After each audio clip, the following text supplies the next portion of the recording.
Vamos lá, gente, vamos continuar aqui a questão dos memoriais. O fundamento dos memoriais está no artigo 403, parágrafo 3º do Código de Processo Penal.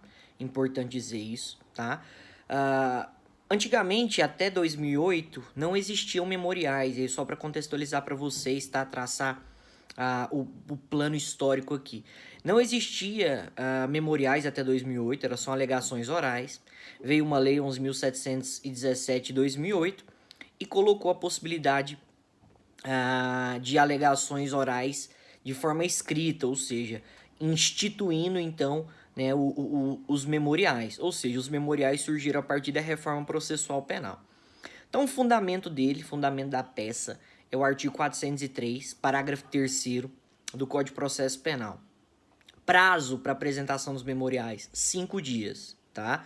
Tanto para acusação quanto para defesa. Prazo para apresentação dos memoriais é de 5 dias, tanto para acusação quanto para defesa.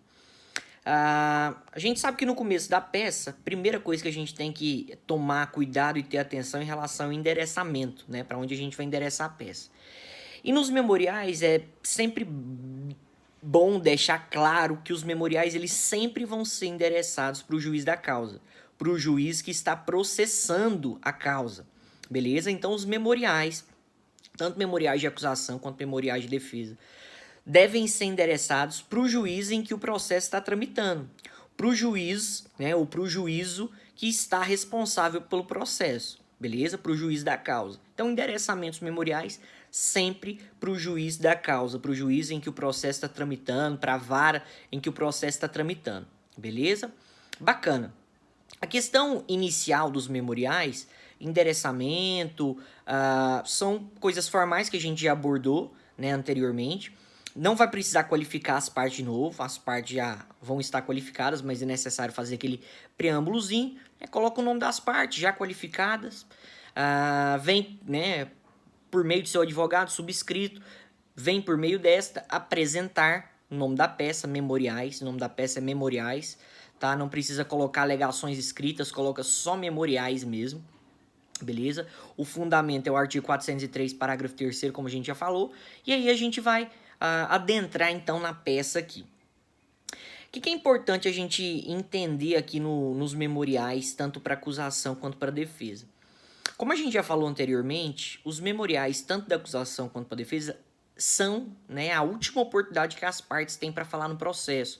Ou seja, os memoriais vão ser a última coisa que o juiz vai ver. Os memoriais, em termos formais, eles têm a mesma estrutura de uma peça normal. Qual peça normal, gente? Dos fatos, do direito e do pedido. Tá? Dos fatos, do direito e do pedido. Os fatos, o que a parte tem que colocar, tanto a acusação quanto a defesa? Fazer um resumo, né, ainda que bem sucinto mesmo, de que é o crime, de que o réu está sendo acusado, no caso se for defesa ou acusação, o que ela está acusando, mas principalmente nos fatos abordar o que foi falado em audiência, o que foi produzido, tá, em audiência. Lembra, os memoriais, como a gente falou, eles são as alegações orais da audiência, só que convertidos por escrito.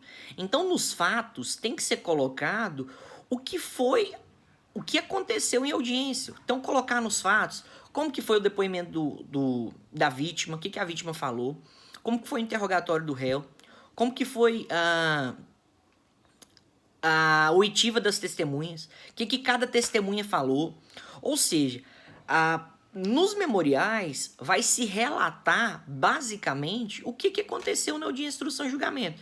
É claro, as provas pré-constituídas e o que aconteceu antes da audiência, se for de plano já claro, colocar, né, citar, falar o que é o caso e tudo mais. Mas basicamente vai ser abordado, tanto para acusação para defesa, os fatos que aconteceram na audiência, tá? Os fatos que aconteceram na audiência, beleza? Lembrando, tá, gente? As coisas, os fatos pré-constituídos que aconteceram anteriormente, que já eram de conhecimento das partes, as partes podem citar normalmente, tá? Então, por exemplo, no caso da acusação, vamos supor que é um roubo majorado com emprego de arma, citar que o réu foi encontrado com arma, né, no momento que ele foi preso em flagrante. Em contrapartida, a defesa, né, tentar alegar, né, nos fatos, né, tudo que de alguma forma melhore, né, a situação do réu, né, nesse caso falar que o réu não foi encontrado, por exemplo, com uma arma, né, colocar né, em relação aos fatos pré-constituídos, no caso, por exemplo, uma lesão corporal, o réu agiu em legítima defesa, ou seja, nos fatos é bom fazer um resumo, né, ainda que sucinto, do que aconteceu anteriormente, do que é o processo, dos fatos pré-constituídos, mas focar principalmente naquilo que foi desenvolvido e produzido em audiência, beleza? Agora, o que é importante? Na parte do direito, os memoriais, eles são uma peça que, em termos de se confeccionar os memoriais, tem que demandar um pouquinho de atenção, porque nos memoriais cabem muitas teses, tá? Nos memoriais cabem muitas teses, principalmente para defesa, tá? Principalmente para defesa. Como os memoriais são o último momento que as partes têm para falar no processo, as partes elas basicamente vão falar tudo que for necessário para elas, tudo que interessar a acusação e tudo que interessar para a defesa. Obviamente, né, que a defesa ela sempre vai ser mais trabalhosa, né, ter mais tese, porque a gente sabe que a acusação, quem alega algo tem que provar. Então, aquilo que o MP ou aquilo, né, no caso né, se for uma ação penal privada, eventualmente, aquilo que o querelante alegar, ele tem que provar e tem que demonstrar. Agora, o trabalho da defesa é mais difícil porque ela tem que desconstituir, né, ou tentar desconstituir daquilo que o cliente, né, daquilo que o réu, ele está sendo acusado. Mas vamos lá. Um artigo base, tá, tanto para acusação quanto para defesa trabalhar nos memoriais, é o artigo 386 do Código de Processo Penal. O artigo 386 do Código de Processo Penal, ele traz as hipóteses em que são causas em que o réu pode ser absolvido. E esse artigo tem que servir de base no seguinte sentido. Para a acusação tentar utilizar esse artigo 386 sempre de modo contrário, ou seja, interpretando o artigo 386 de maneira favorável à acusação, eu vou explicar aqui, tentando demonstrar que não aconteceu as hipóteses do artigo 386, tá? Já a defesa tentar mostrar que ocorreram as hipóteses do artigo 386 e por isso o réu deve ser absolvido.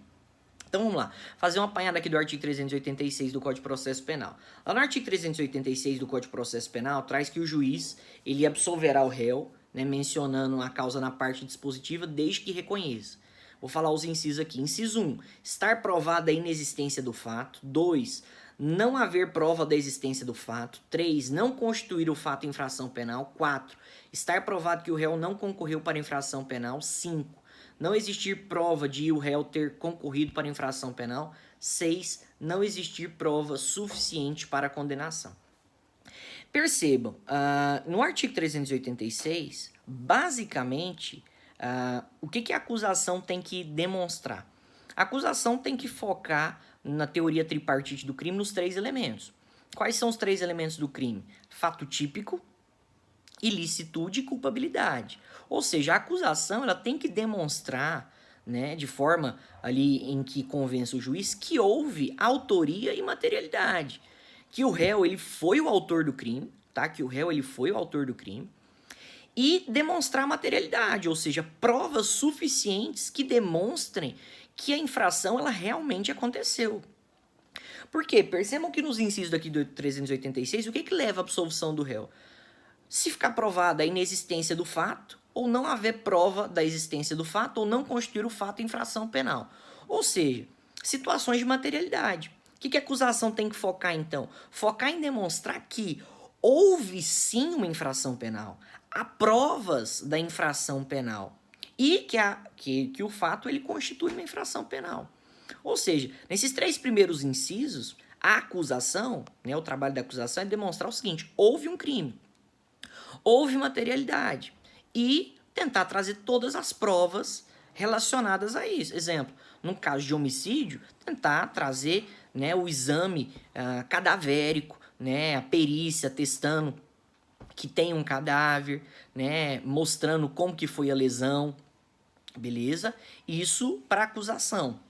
E nos 3 últimos incisos demonstrar o seguinte, que o réu ele foi o autor do crime. Demonstrar que houve autoria ou, no mínimo, participação do réu no cometimento do crime.